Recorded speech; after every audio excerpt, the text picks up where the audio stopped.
take up every corner of my mind. What you gonna do now? Ever since the day you went away. Ladies and gentlemen, welcome to The Left Hook on CBS Radio networks across our great land. I am your host, Mark Bland, and we have a hell of a show for you today. First up, Drew Pinson, a person I haven't talked to in quite a bit, is here to talk some politics and other assorted things. We will be talking to him here in a second. It seems most of the Epstein files have come out, but not all of them. And former secretaries of health have asked RFK Jr. to resign. We are going to discuss that, and we're going to do it, ladies and gentlemen, with my guest, as I just described at the top of the show here. He is a very entertaining man, one who knows his music better than quite almost anybody I know. One Mr. Drew Pinson. Welcome to the show, Drew. Yes, sir. Oh, it's so good to be back. Thank you so much for coming here on the Left Hook. We appreciate it. I'm beyond ecstatic. You're beyond ecstatic. Thrilled, even. You're thrilled. Yeah. Like, as in, like we could go to like a theme park thrilled, like Catwoman's Whip. Type thrilled, or like I don't know, like take a theme park, a haunted house, and a skydiving adventure. Put them all together. That's how I feel right now. Now, listen, all right. So we just finished up with Labor Day, right? You know, we just had Labor Day, and everybody went out and had their little fun. But one thing that I love about Labor Day is when it's over, we are technically into fall, Drew, and I love fall. And one of the things I love about fall is Halloween. I love Halloween and haunted houses and things like that. Every single year for the last 3 years, we were on Fox News affiliates with the Q Now.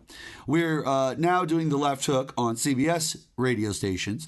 But I have always wanted to do like a big Halloween show. I used to do big Halloween style shows. I would try to put them together. Now, as you get into political talk a little bit more and away from your more general style show, that becomes a little less of a focal point because the politics and the discussions on that become the focal point. But I still feel like a show's a show. I would love to bring that back with the Left Hook. I feel like it would be really cool if we just did like a Left Hook special where it was a Halloween show of some sort. That would be really cool. I think it would just be really cool to like take some, I don't know, some people who are like mystics, soothsayers, the people who read palms and tarot cards and things like that, and take them into like a haunted location, right? And read everybody's like vibe and everything there live, you know, on the show. I think that would be really cool. A lot of things I'd like to do. Can't do it all. That would be pretty cool. You know, I've definitely been here for at least one Halloween episode, and if we do put 32 candies up against each other again in a greatest candy ever bracket, I'd like to see Almond Joy take its rightful spot that it got hosed out of. Now, I understand that's ridiculous. Don't ever say that again. Almond Joy is disgusting. That's coconut. Okay. That is not a quality candy bar of any sort, not even in the great islands of Hawaii. Okay? All right. Now, that's a personal opinion. Obviously, you like the Almond Joys. What you were alluding to there, though, sir, and I do remember those fond days, you're talking about a tournament of pop culture. 100%. And you see, the tournament of pop culture aspect has not left the airwaves of what the Left Hook is. Like, that is always going to be a part of who we are and who I am as a person. I'm always going to be willing to do a tournament of pop culture. Now, do I have one for us on this show today? I do not. Because, Drew, I have important politics we have to discuss. I couldn't agree more. But I do feel that we've probably got one chambered soon. We've got one chambered soon for an episode, because that's going to take up an entire episode of the Left Hook. You know what I'm saying? Like, the Left Hook now it's a scaled back 1 hour production. You know what I'm saying? So a good tournament of pop culture, that'll take up the whole hour. But I'm willing to do that because I feel that there are things that we can break down and that need to be broken down. All right. So on this independent politics and pop culture show, let's get into some politics, Drew Pinson. What do you think? First off, we haven't talked to you in a while. General lay of the land, where we stand today, Donald Trump as president of the United States of America, your country you live in. We are based out of St. Louis. That's where we have this show from. How are you viewing everything? By the way, you're getting married this year. Yes. You are starting a life together with another person, and this is who the president is. This is what the world looks like right now. How are you feeling? This is the longest second term, maybe any term, that any president has ever had. This feels like he's been in my life at this point, because he has now for about 10 years. I feel like he's been president for 10 years. Right, yeah. It just keeps going, and it just keeps going. It never stops. Now, Drew, Donald Trump's leadership abilities. Explain where you're at with this. Well, the same way that a 5-year-old demanding something is a leader is how I would view is how to this be man viewed, as yes. a leader. Well, yeah, I mean, I do understand what you are saying. This is definitely a situation where we have an individual, ladies and gentlemen, who, well, he's kind of a problem. He's really a problem. Like, I wish, they made fun of Barack Obama for years, said he was a problem. And then they said Joe Biden was a problem for years. And we said that George Bush was a problem for years. And we said that Bill Clinton was a problem for years. And we said that so many presidents. Guys, even the Watergate stuff looks paltry in comparison to what is literally going on in this first section of his second term as president of the United States. I've never seen not the State of the Union. I've never seen the state of the White House, the administration, Congress in such a volatile, don't touch this or it might explode. Almost shambles. Yes. I mean, literally, ladies and gentlemen, we're talking about shambles. This individual has taken what we consider the majority of our institutions, and he has been single-handedly pushing and poking every bear that he can and dismantling them in every way that he possibly can. And Drew, I feel for you and your young wife going into the future together. Like, it feels like you said, forever already.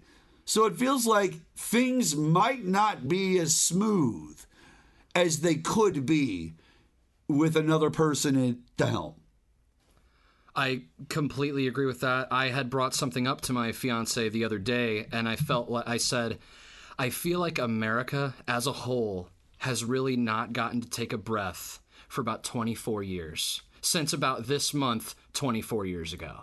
Yeah. September 2001. I feel like since then, between then an economic collapse, then Donald Trump. We haven't had like a good decade. Well, I wouldn't necessarily say that. I feel like Trump comes in the teens, right? 2016 is when he wins.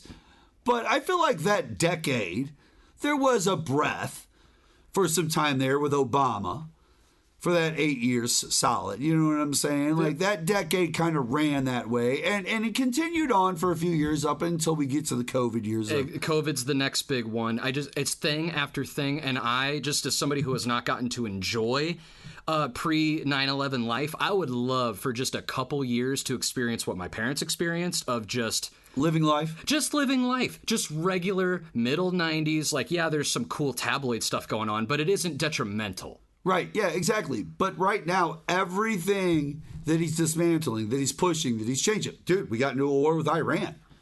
We got into a war with Iran that we didn't even start. This is somebody else's war that they're trying to start. We decided to jump in because we're like, oh, yeah, we're here. Doesn't make any sense.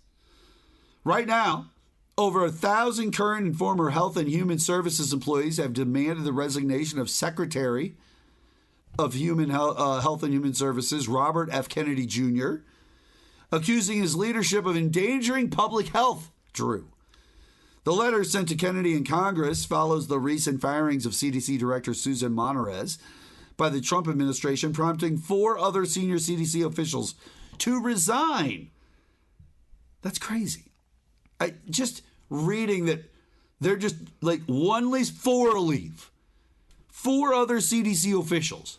People that didn't be trained and learned and like vetted for these positions with these high level situations.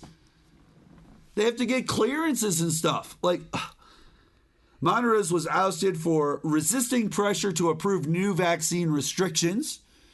Employees criticized Kennedy for spreading misinformation, appointing political figures to key roles, and undermining science-based policy, which we're going to discuss that in a second. This follows a prior letter after an August 8th CDC shooting, urging Kennedy to stop spreading false health information. HHS defended Kennedy, claiming the reform aimed to restore trust in the CDC. Claiming the reforms aim to restore trust in the CDC, of course. Lawmakers, including Senator Patty Murray and Bernie Sanders, have also called for his removal, citing his anti-vaccine stance and controversial actions. Drew, he's killing people for profits. And ironically, targeting the same people up in arms about imaginary death panels back during the Obama days. Oh, I remember oh my goodness! Remember the death panels? Oh, you the same people. You've dug it out of me. I sent that away. That was at the same time where he wasn't allowed to wear a tan suit. It wasn't even in your head, was it? Yeah, that's what I'm trying to talk to you about. Ugh. The same people with the death panels and all that stuff. I'm not going to sit here and try to sell anybody on Robert F. Kennedy Jr. I totally know that he is wacky. Wackadoodle, ladies and gentlemen. Nuts. Off his rocker. I don't see him leaving the position anytime soon. And I do feel like that they are, once again, we were talking about Trump being a transactional president. Everybody within his administration is transactional. And this is killing people for profits. This is allowing this to happen or that to happen or getting rid of that or helping that. What's wrong with the vaccine mandate? Most of them are like, hey, we want you to have the polio vaccine so nobody gets polio. And by the way, with the vaccine, polio don't exist. Without it, it starts to exist again, like the measles stuff that happened down there in Texas. It's amazing that there are children in the 21st century with measles because they are so impressionable, almost probably impressionable enough to believe that voting for Donald Trump was a good idea. Well, on top of it, we've got someone who... Ladies and gentlemen, were you not paying it? Was there really any other outcome that was going to happen? This is the same stuff right here, which lost him his shot at a presidential bid. Remember, he was running for president before all this Donald Trump crap. He was trying to be that guy. And everybody said this dude is off his rocker when it comes to his health stuff. Conspiratorial, over the top, weird, wacky. And here we sit, Drew. Here we sit. So as someone in the health or health adjacent community, there are some things that he says that I go, cool, somebody finally said it. We don't need to eat food that is neon colored. That's, there are a couple things in there. Sure, there's very few good with the bad. But when you are pushing something that has been disproven for 2 decades now, vaccines cause autism crap that he's doing, it's like, really? At this point, it's akin to arguing 2 + 2 = 5. It's all out there. The data's out there in hundreds, if not thousands of studies that autism is not caused by vaccines and vaccines do not cause autism. But right now, you're pushing that. That's his biggest thing as of the news this morning. Like, my guy. I'm gonna need you. Like it's the same as like he's got people dying in the name of health. It's the same as bombing for peace. Right. Like, there it is. Bombing for peace or dying in the name of health. Like, where is there value in that? There is no value in that, America. There's no value in that, Missouri. There's no value in that, voter, citizen. There's no value in that. You've got your own problems, your own issues to deal with. The last thing you need is somebody who's just randomly creating potential issues with health things for your life. We're going to stick a pin in this, ladies and gentlemen. And when we come back, more with myself and Drew Pinson here on The Left Hook. We'll be back right after this.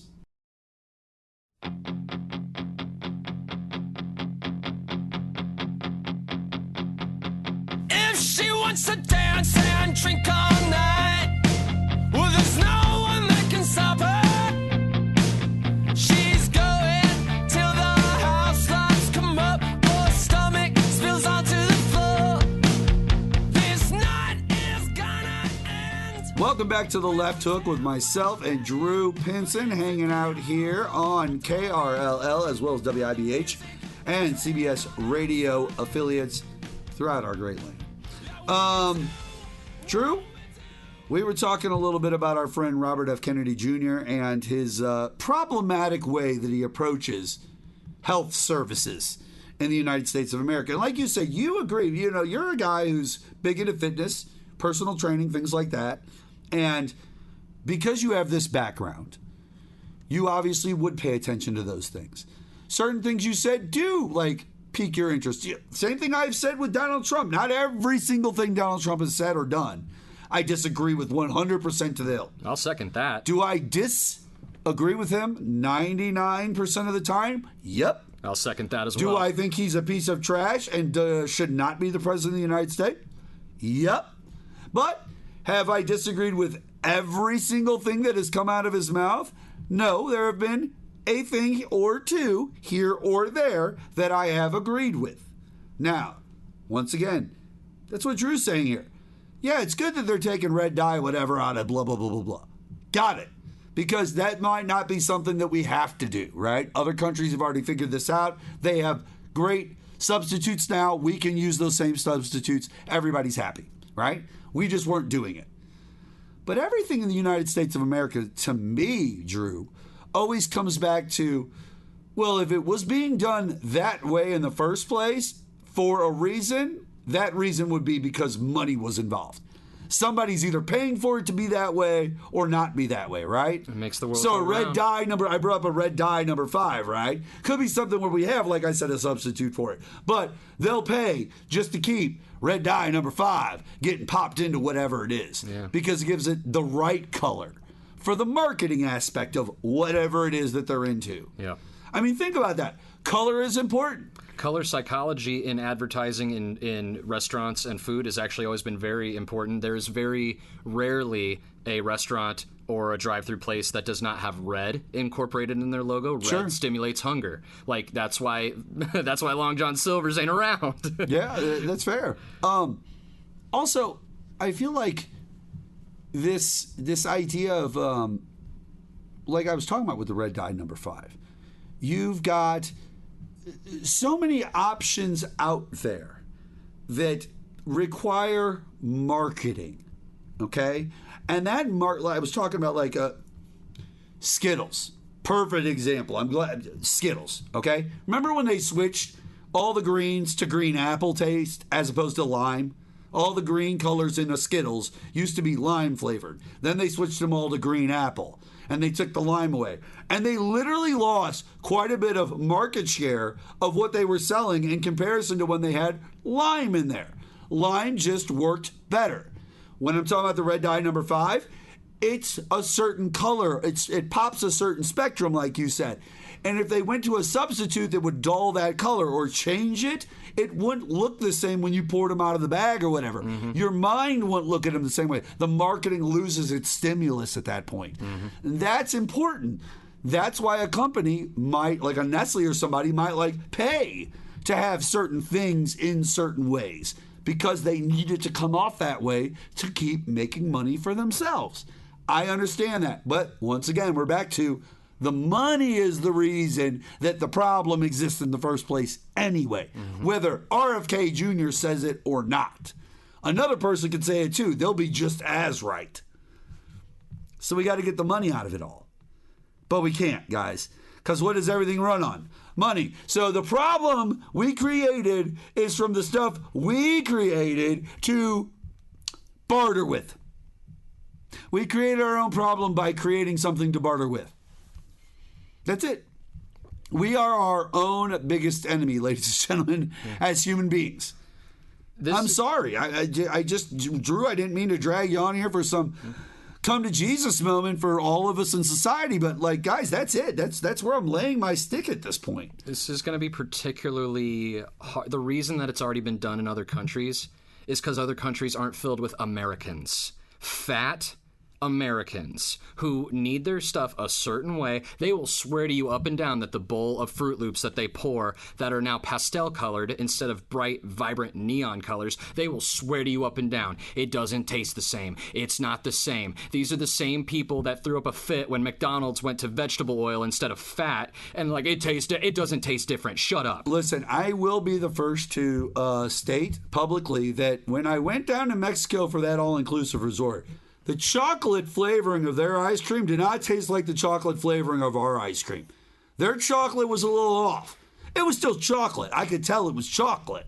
But it just had a kind of a, the difference between like a candy bar that's just by itself delicious with nougat and chocolate and peanuts and everything, and then when you add a little hint of coconut to it, it just changes the entire dichotomy of how it tastes. Americans, by and large, they are used to having very bold flavors. I bet that chocolate you tasted not a lot like anything. Right. And we've talked about Europeans who come over to the United States, yes. And the first time they ingest some of our food over here, quite often it's very spicy. It's a lot of sugar, or not sugar. Well, yeah, it's sugars, sweet. It's very salty, very pepper. It's always spiced. It's always too something. It's not. Good call. The spectrum isn't thin enough. That's fair. There's more going on in the world, though, Drew, than just our situation with RFK Jr., because 6 survivors of Jeffrey Epstein's sex trafficking have revealed that they are compiling their own client list, frustrated by the Justice Department's failure to release the so-called Epstein files. Excuse me. Speaking to NBC News, the woman, joined by relatives of the late Virginia Giuffre, who accused Epstein, Ghislaine Maxwell, and Prince Andrew of abuse, demanded transparency, Drew. Survivor Lisa Phillips said victims are using emails and flight logs to identify Epstein's associates, urging others to come forward. The move follows Attorney General Pam Bondi's contradictory claims about a client list, later clarified as referring to all Epstein-related documents. The House Oversight Committee released 30,000 pages of mostly public records, prompting criticism from Democrats like Robert Garcia for lacking new information. Bipartisan calls, including Representative Thomas Massie, urged full disclosure to address lingering questions about Epstein's network and ensure justice. Now, release the files. Release them. Trump called it a hoax again while they were live on the steps of the Capitol building discussing the files. He's obviously in there. If it's a hoax, then it's a hoax. Then everything that you release is fake.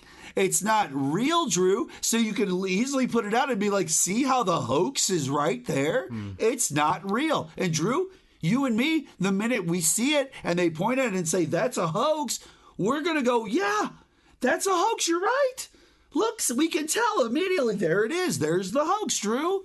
And we're all going to be cool with it. Everybody's going to be fine. And we're all just going to be all great. Yeah, sure. Is that how that works? No. What's a good point I'd like to bring up is I think Donald Trump has forgot, even though some of his base has left him, what I think he has forgotten that you're allowed to have friends that do bad things, not super bad, but at the same time, if your base finds out that it's just your friend and you spin it in a way that says like, yeah, I've been to the island, I had no idea that was going on, he probably didn't trust me enough. Even if you wanted to lie your behind off to make this point, sure. Your people, your followers who wear that dumb red hat, they're gonna go, oh, well, it's just his friend, and they're gonna believe your word at face value. You're not gonna lose your base, and there's nobody else to lose because they've already left you, dude. Yeah, I mean, this Epstein stuff is just never going to go away. All right, Drew, let me ask you a question. As a voter, as a citizen, as an adult, let's say we find out Donald Trump is in the Epstein files. 100% pedophile type stuff, not alleged. Straight up. Bad boy goods on this one, okay? Gotcha. What's going to happen? First off, ladies and gentlemen, what's going to happen the minute you find out? Are you going to call someone? Who are you going to call? Who are they going to call? By the way, whoever writes the article when this gets released and told to the world, who are they going to call? And when they call that person, who's going to be high enough on the food chain to where there isn't a Supreme Court justice or somebody of a senatorial position that isn't just going to stomp out that problem real fast from a state move, from a state position, literally? Who? No one. So, ladies and gentlemen, even if Donald Trump is in the Epstein files, which he probably 100% is, and we all agree he is, allegedly at this point, I don't see anything happening. I don't see anything happening with a lot of things, Drew. I don't see a lot of accountability coming to the forefront, is what I'm trying to say. A lot of people that he has had by the short hairs for 9-10 years at this point, they all have to come together and decide enough is enough. At what point, though, the guy who's giving you every bone you've ever had in your political career, at what point do you march up to his office and say, hey, we're done. Hey, I'd like to get reelected next year, and my constituents are mad, so sorry, Donnie T. Like, here I am with the Secret Service who have now turned on you too. Right, but you're going to go down with okay, we've already said on the left hook multiple times, 2026 is where he's going to draw his line. He's going to try to get every move, he's going to do every bear he's going to poke. Mm-hmm. Every situation he's going to push, he's going to do it the 2026 midterms because he wants it all worked out by 2028. And so he doesn't want anything to be in the way for 2028. He wants that to roll out. It's so he can set up his dominoes to run for a third term. We don't want him to run for a third term, and we have a constitutional amendment that literally says you can't run for a third term. Thank you, Teddy. But whatever, I guess. Once again, here he is breaking the Constitution. Who is going to stop him? Oh, he just abolished one of your amendments from the Constitution. Who are you going to call who's going to go stop him? Or at what point, America, do you just stop listening? Remember, you're all individual adults. You were just born. You weren't asked if you wanted to be born. You were just born. You've grown up, and this is the rules in the world that you were taught was put together the way it is by the people that you trusted, the people like your mom and your dad, your aunts and your uncles, all the people that came before you, and the votes that they entrusted those people with. Same idea. We're here today because of it. But now we've got somebody who's just destroying all of these ideas that have been built up over hundreds of years. Who is there to stop him as he gets rid of that constitutional amendment or decides he is in the Epstein files and it's cool that he did something with a 14-year-old girl against her will? Guys, we are at a certain point going to have to, as an adult, look at the situation and go, well, I don't like him, I don't rock with him, I don't agree with him, and I don't want to have anything to do with him. I think me and Drew are already there. A majority of Americans who don't like Donald Trump are already there. They don't want nothing to do with him already. Counting down the days. It was that 4 years where he was not the president in between terms. It was a breath of fresh air. I didn't have to wake up every morning and see how he had embarrassed us to the rest of the world by whatever stupid non sequitur he decided to rattle off that day. It was a lot like the presidential terms you were expecting, right? Yeah. A few little things here or there, but that's about it. What he's done in the last 6 months alone here is more than most people do in an entire term. He is second terming his backside off. I don't know if he's legitimately planning that third term, but he is acting like he is untouchable. But listen, the Epstein files aren't a hoax. I don't care how many times he says it. He's starting to ramble at these press conferences. He's starting to sound like an old dementia-ridden fool. Incoherent. He's repeating the same thing over. Drew, he told everybody that because Colorado has mail-in voting, that's why he moved Space Command down to Huntsville or down to Alabama or whatever it was. Because they had mail-in voting in their state. That is the craziest thing in the world, ladies and gentlemen. They're not even connected. Okay, we got to take a quick break, Drew. We'll be back on the left hook right after this.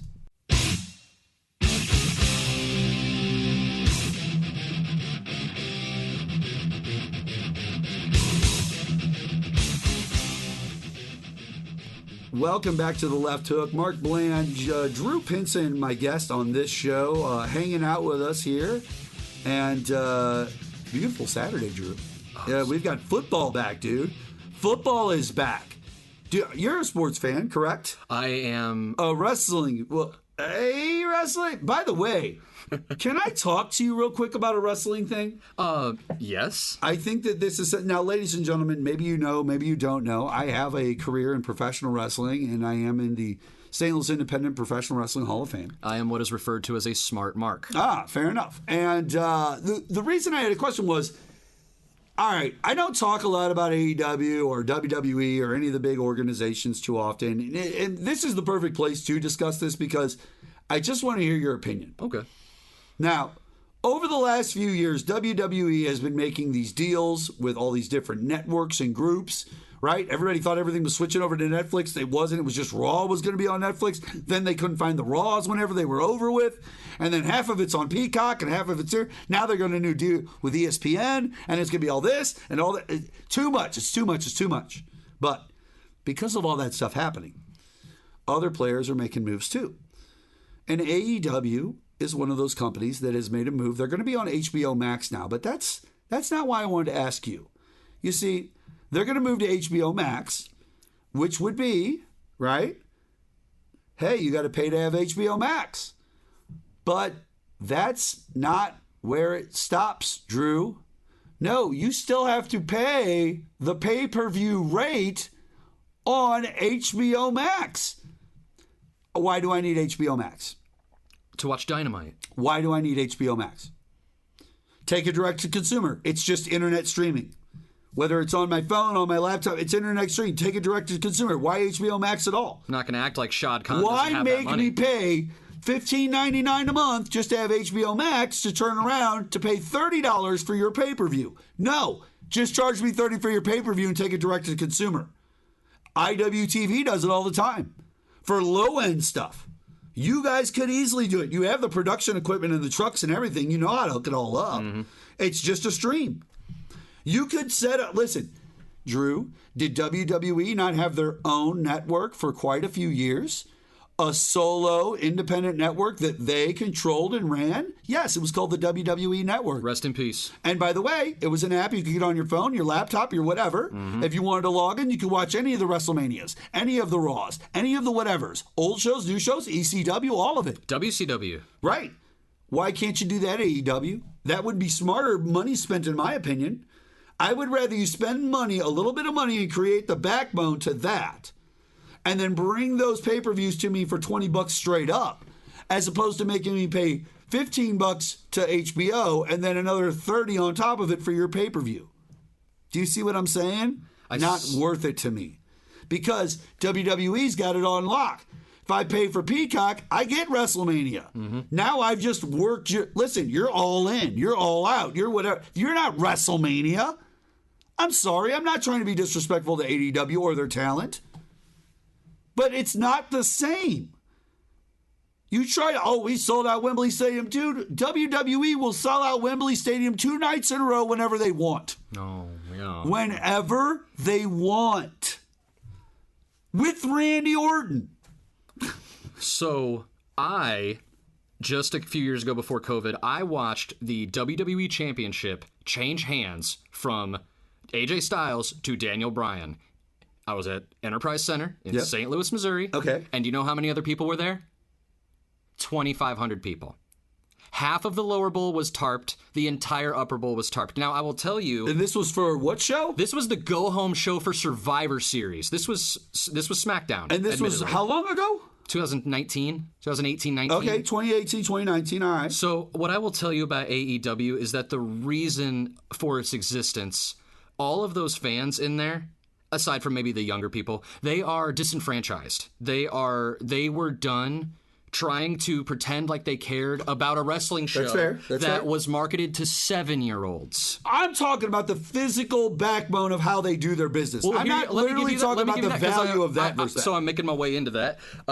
The the crowd that's watching it, these are all over 18s, like man-children with expendable cash. They are the people like myself who will travel states to go see AEW live because it's not sports entertainment. So what you're saying is they're willing, freaking wrestling. They're willing to pay that HBO Max fee plus whatever they're asking over here because they're willing to go to that road no matter what, is what you're saying. How many times have you sat in my home and watched an AEW pay-per-view? A few times. A few times. More than one. More than one. More than one. These people, they will buy it, and they will have a buy rate at $59.99. Sure. In America of 200,000 people. But my point was cut that middleman out. Same fans, same group of people, AEW Network. Not the same fans. Not the same group of people. But it is. Because when it's AEW Network, it's just my distribution point. Whoever I'm giving it to, whoever I'm selling it to, that's who's going to buy it. Mm-hmm. This is my distribution point. I'm giving it to you. If I've got an app called the AEW Network, you're going to love it because you're going to see all your AEW stuff you want there. There's not a lot of 7 to 15-year-olds begging their parents for there's a reason that it's $12 to see whatever pay-per-view you want. You know how many times I had to beg my mom to watch a pay-per-view that wasn't WrestleMania? Like, I got half, my friends got half, please, will you buy it for us? Here's the money. Like, we don't have to do that with AEW. We're all adults watching it. One of my favorite stories I've told in the past on the show has been the Blockbuster story. Yes. Of how they chose their locations. And they would do it within a few miles of Starbucks locations. Or was it vice versa, how Starbucks chose their location? Anyway, the one piggybacked off the other because they were spending millions upon millions of dollars in research and development for land grants and real estate projects, all that to figure out where they were going to build their stuff, to figure out the best traffic patterns. The other company just figured whatever they do, we'll just build something close by because we know that the traffic patterns are similar. Same idea here in my theory. WWE has just found a way to figure out how to make great traffic patterns to get the product to the people and ingest it the way that they need it. Gotcha. Didn't make their product better. The AEW can use those same traffic patterns to their advantage, just delivering their product instead. Fair. And that's all my point was. Fair enough. A lot of people who watch AEW and give their time are watching it to spite WWE, to say, you turned your back on me. Is that worth it? I don't know. Is seeing the best in-ring performance on professional wrestling in American soil worth it? Yes. If I need to see anything better, there's really only two other options. New Japan and All Japan. I'm not going to lie. I do enjoy WWE. I enjoy AEW. The best wrestling match I physically have seen was Daniel Bryan versus Ospreay. Yes. Here in St. Louis. Yes. Live in front of my face. Yes. One of the best matches I've ever seen in my entire life. Barn burner. For sure. And I've never seen Ospreay perform live before in my life. How was the crowd, though, when he came out? It was crazy. WWE crowd wouldn't know who the heck he was. That's not true. That's not true. You're not giving them enough credit because I'm a WWE crowd. And I know who Will Ospreay is. So I'm just saying, the adults do. Because they have their smart marks, too, that go around, and they're watching everything AEW does also. So let's move on. Let's move on. I was just curious what your thoughts were on this idea of them going down this road on this model. And then my final statement, it's a different audience that will pay money to see the superior product that's marketed towards adults. That's why. And that's fair. That's fair. I don't want to push it anything beyond that. All right, ladies and gentlemen. Evidently Trump was aware of the stories that he died in the past week. Drew, he was aware of them. Even though he pretended he didn't know, he told Peter Ducey, he's like, I don't know what you're talking about. What? Somebody said I died? No. Come on now, dude. You say his name 3 times, he'll just appear like Beetlejuice. He knows exactly who's talking about him, where, and when. All right. Now this is gonna to finish the show off. We're gonna hit you with something solid that you'll love. Ooh. Billboard says the song of the summer for 2025 is Alex Warren's Ordinary. It topped the songs of the summer chart for 14 full weeks. Now, I disagree. Because I feel the song of the summer is the song that everyone knows the words to. I know what it's going to be. Every single time. And if it's the song of 2025... Can I say it? Go ahead, try. Pink Pony Club. There it is, ladies and gentlemen. Chappell Roan's Pink Pony Club is the true song of 2025. You can't fight that. I'm sorry. I've been fighting this battle and this argument since MC Hammer and Vanilla Ice back in the day, all these different groups. Listen, say what you want. The song of the summer is usually pretty obvious. Yep. It's usually something everyone knows the words to, everyone kind of likes and dances around to, and whenever you hear it the next year or the next year, you remember how much you like it. You can't remember exactly which year it was. Like, it's part of your group now. But you do remember it was Summer Memories. That's right. It's always associated with summer memories. Some of my favorite Boys to Men songs, Summer Memories. By the way, biggest song of like 94, End of the Road by Boys to Men. By far was the biggest song of 1992, 93 or 4, whatever it was. Now, you are aware that, like, Dookie came out in 94, right? What's that? You are aware Dookie came out in 94, right? Dookie can come out in 94, but no song was bigger than Now That We've Come to the End of the Road. No, nothing. Everybody played it at all the graduations. Like, it was the biggest song of the year. Nothing beat it. Even Dookie, as much as I love Dookie, still didn't beat it. Like, it didn't get as much airplay. If there was one album or a group of songs that could have taken it a shot, might have been When Dookie. I Come Around would have been at that top of that list, because When I Come Around got played a lot. I had year. that exact striped sweater from his, that sparked a whole high school in America full of striped sweaters. I'm just saying, I had it. like, a lot. The Kraft-Heinz marriage is officially headed for divorce. Yep. Sometime next year, the conglomerate will split into two companies. The hot dogs staying with Kraft, of course. Yes. And Heinz, the ketchup, being the other, staying with it. That'd be hilarious if the hot dogs went with Heinz and the ketchup went with Kraft. The idea behind That just would be that would be American. That would be the jump the shark moment of American business. Would be when two complete brands combined, conglomerated, and then switched into the other brand's complete versions. That would be the jump the shark moment. The idea behind this is that both companies, as they split into their own entities, are both going to put record profits. Both, like, all the stocks went up for all of the Umbrella Corp for both of them. On the same day, we're getting the same thing where Google didn't get abolished. They didn't remove Chrome from Google. They didn't remove Android. So I actually got both of those this morning right in my ear. Like, sucks for Kraft, good for Google, good for me. There it is. I'm an Android user unapologetically. I want Google to take care of it. Hey, listen, I don't care if you... I will always stay with my iPhone. I was an Android user for many years. I had to go through 100 million versions of the Droid 2. Hey. Back in the day. And the Droid 1. And so now I stay with my iPhone because consistency. If there's one thing at my age I want, comfort and consistency. My iPhone never lags, never has a problem. It's always consistent. That's what I love about it. Not saying that you can't get that with Androids, but I found it for a guy who uses computers all the time. This works best for me. I heard an idiom. An idiom? I heard an idiot tell me an idiom once upon a time that actually turned out to be very true. Apple treats its users like subscribers. Android treats its users like admins. That's fair. Yep. I understand that. Well, ladies and gentlemen, it's time for us to get out of here on this show.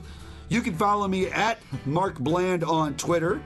Also, make sure you check out this show every single Saturday morning, 9 a.m. to 10 a.m. Central Standard Time on CBS Radio affiliates. Thank you to WIBH as well as KRLL. And thank you to Drew Pinson as my guest today. Thank you so much, Drew. Oh, it was great to be back. It was amazing to be back. Thank you. And if anybody wants to follow you, talk to you, where can they follow you at? Oh, you can catch me at... Don't call me at all, right? Is that what you're trying to say? You can go from gym to gym in the St. Louis area and see which ones are under my charge. All right, fair enough. Thank you so much, ladies and gentlemen. That's going to do it for us here on this episode of The Left Hook. We will see you guys on the next show. Welcome